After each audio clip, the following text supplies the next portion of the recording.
900 et 1000 euros de cash flow dans ma poche. 1000 euros de cash flow qu'un seul projet. En fait, Marine, pour vous dire, Marine, c'est la numéro 1. Ça fait 20 ou 21 jours après le coup de fil justement avec Camille. Tu veux investir en immobilier, mais tu ne le fais pas, tu attends parce que tu attends le moment parfait, aka le moment qui n'existe pas, ou la situation parfaite parce que tu penses qu'il faut être riche, avoir de l'argent, et c'est complètement faux. Justement, dans cette vidéo, on va voir l'exemple de Marine qui réalise aujourd'hui plus de 1000 euros de cash flow. Et cela sans mettre un seul euro. Donc si tu fais partie de ceux qui attendent encore et encore d'avoir la situation pour investir, tu fais que perdre du temps et les semaines et les mois qui passent, c'est de l'argent que tu n'encaisses pas. Ici, ce n'est qu'un exemple de personne qui a investi. Le but, c'est de te motiver. D'ailleurs, tu retrouveras en dessous directement dans cette description la visite entière de Marine. La team, je me suis rendu compte au montage que le micro n'était pas branché. Ça m'embête de devoir rembêter Marine pour faire l'interview. En plus, c'est très spontané. Donc, on vous a laissé quand même les rushs. Désolé encore pour le son. Pourquoi tu t'es lancé en fait en immobilier? C'est beaucoup de questions, j'en suis conscient, prends ton temps. Marine, 26 ans, je suis juriste de profession. Pourquoi j'ai voulu investir dans l'immobilier? J'ai toujours eu envie de le faire. J'avais peur de le faire surtout, mais j'ai toujours eu envie de le faire.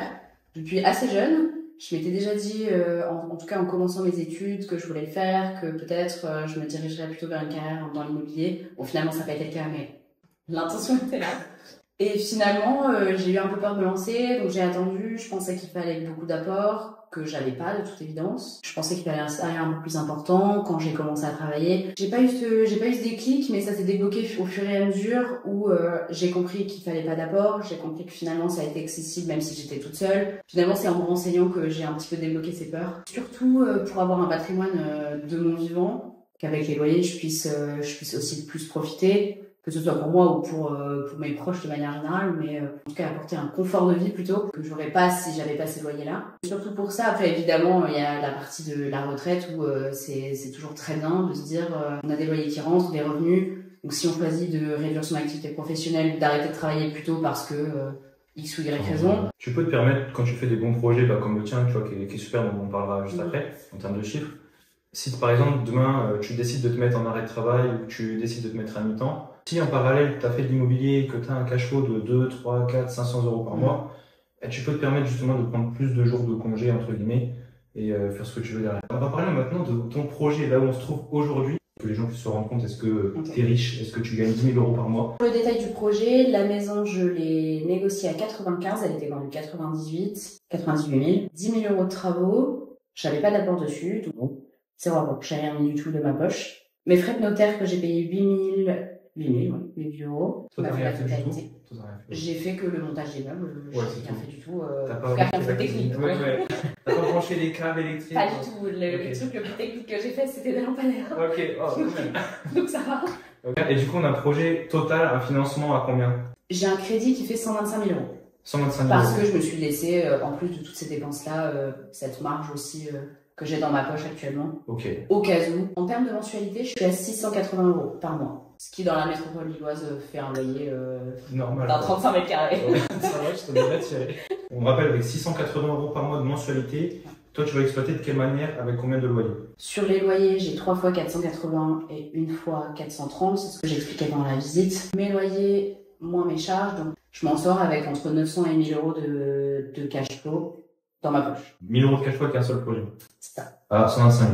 Ouais. Avant que tu te lances un peu dans l'aventure, tes croyances ou tes peurs par rapport à l'immobilier, ou pour toi c'était super facile et ça c'est vraiment... t'étais plutôt à l'aise avec tout ça? Alors non, j'étais pas du tout très à l'aise avec tout ça dès le départ. J'avais honnêtement beaucoup de peur quand même, peut-être lié à moi ou lié au projet ou à l'immobilier de manière générale, mais déjà quand on se lance dans un projet comme ça, moi au départ j'avais peur de ne pas avoir suffisamment de connaissances et d'avoir l'air un petit peu bête face à un agent immobilier, face à un mandataire ou face à un ouvrier, à un artisan, peu importe. Et même face à une agence en fait pour négocier face à un propriétaire, etc. Je me suis toujours dit que j'en savais pas assez et que donc j'avais un petit peu cette peur de pas savoir en fait, de pas savoir répondre, de pas savoir exactement ce que je veux, ce que je cherche, et d'y aller un petit peu à corps perdu et de voir ce qui allait m'arriver. Je fais un boulot de juriste, donc je fais pas de travaux au quotidien, je ne sais pas monter une cuisine, quoi. On n'est pas du domaine, faut savoir un peu ses faiblesses aussi, ses points faibles. Des fois, on se rend compte qu'on n'est pas forcément compétent sur telle chose ou telle chose. Donc après, voilà, t'as appris à le faire, t'as appris comment bien déléguer aussi, vu que toi tu disais t'as rien fait, hormis monter les meubles, donc ça va. Le reste, tout a été délégué dans cette maison en termes de travaux, sur le montage des cuisines, la plomberie, l'électricité. La chaudière, on y a touché ou pas encore? Non, mais le chauffe-eau, oui. Le chauffe-eau, ouais, ok. Pareil, ça reste de l'élève. Ça a été quoi l'élément déclencheur qui a fait aussi que tu nous contactes? J'ai commencé par suivre Emeline sur TikTok au départ. Petite pause sur l'interview de Marine pour vous préciser que vous pouvez effectivement me retrouver sur TikTok. Sur cette application, je vais quand même prendre le temps de faire des lives, de vous montrer certains projets, de répondre en direct à vos questions. Toujours intéressant de s'y connecter. Donc si tu es sur TikTok, n'hésite pas à t'abonner. Je trouvais que les vidéos étaient pertinentes et que les questions auxquelles elle répondait étaient des questions qu'on pouvait légitimement se poser. En tout cas, dans la pratique, c'était pas... C'était jamais des questions un petit peu farfelues ou alors des projets de gens qui ont trop d'argent et qui savent pas en faire. Ouais, tu te rends pas trop compte. C'est ça, on a du mal à se projeter, etc. Là, c'était des vraies questions, des vraies problématiques, des vrais projets, etc. Donc j'ai commencé à la suivre pour ça, toujours parce que j'étais intéressée, donc je suis là un petit peu de loin. Ensuite, on a échangé un petit peu sur TikTok via des commentaires, etc. J'ai fait une vidéo, elle m'a présenté le projet de manière générale. Dans cet environnement, j'ai décidé de m'inscrire parce que ça matchait, déjà ça matchait très bien personnellement, si on peut dire ça comme ça, même si c'est quelqu'un que je connais de vie. Ouais, pourquoi ça matchait personnellement, c'est intéressant. J'ai trouvé qu'elle était très sincère dans sa façon de parler et en tout cas que c'était quelqu'un qui était comme il y a un rapport de d'égal à égal. Ouais. On n'a pas la sensation d'être en entretien d'embauche.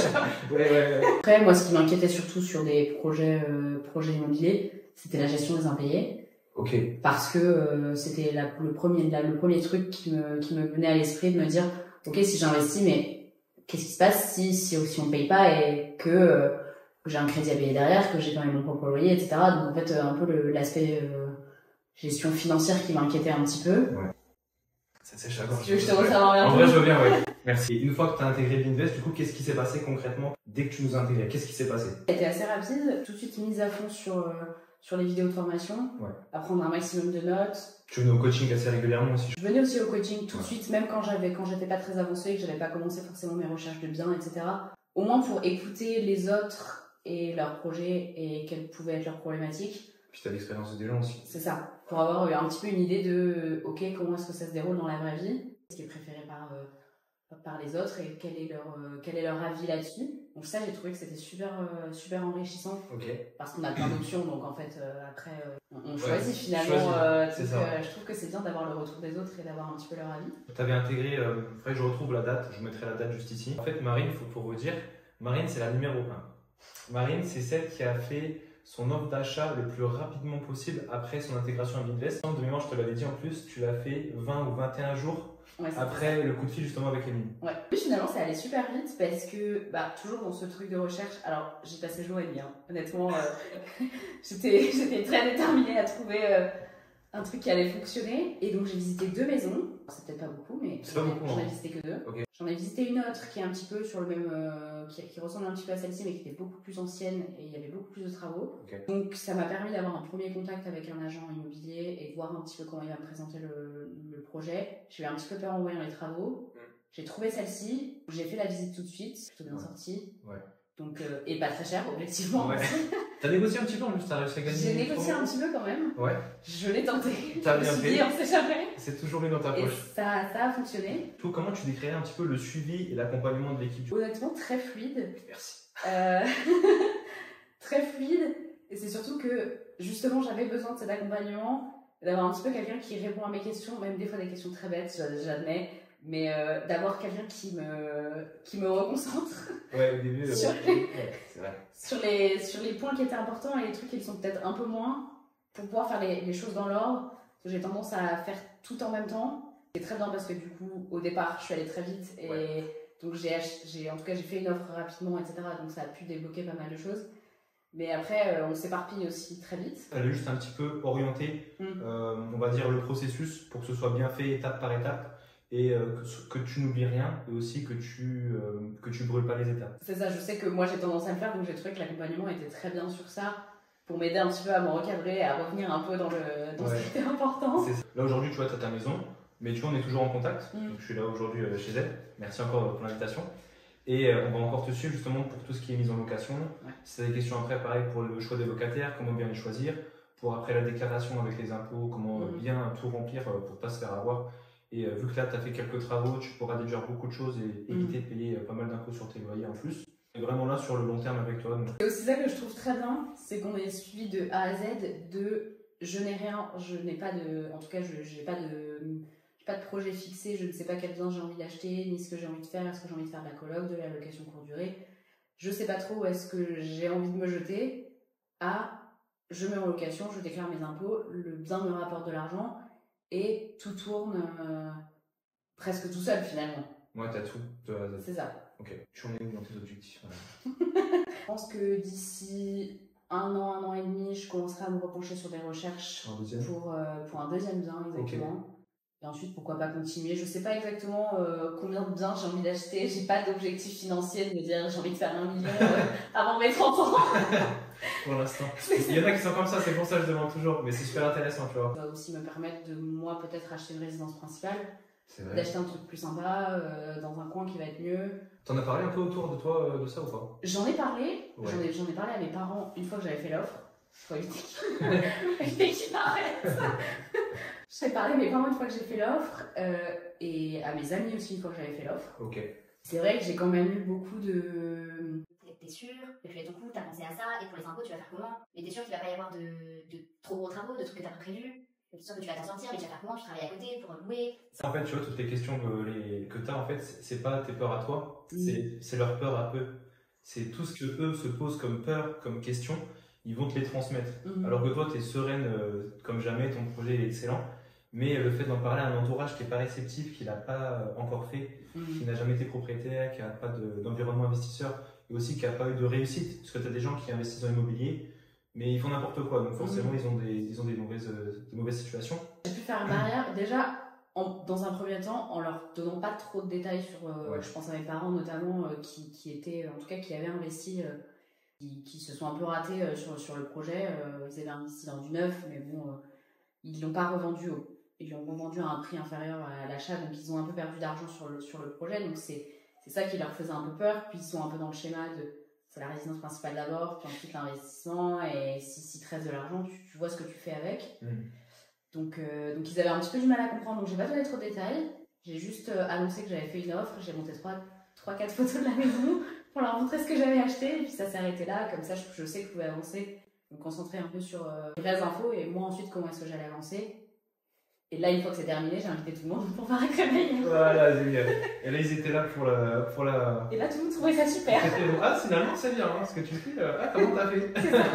Tu peux un petit peu nous résumer ton expérience avec l'investissement immobilier. Qu'est-ce que ce serait en une seule phrase? Je dirais que c'est une expérience qui m'a permis de dépasser beaucoup d'a priori et beaucoup de peur. Ok. Et qui s'est finalement très bien terminé. Finalement, j'ai trouvé ça très satisfaisant de dépasser un peu la peur et de me dire...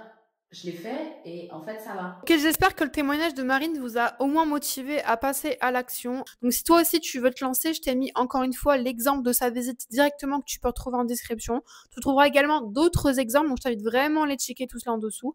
Et si tu as des questions, n'hésite pas à les poser puisque comme habituellement, je vous y réponds en vidéo.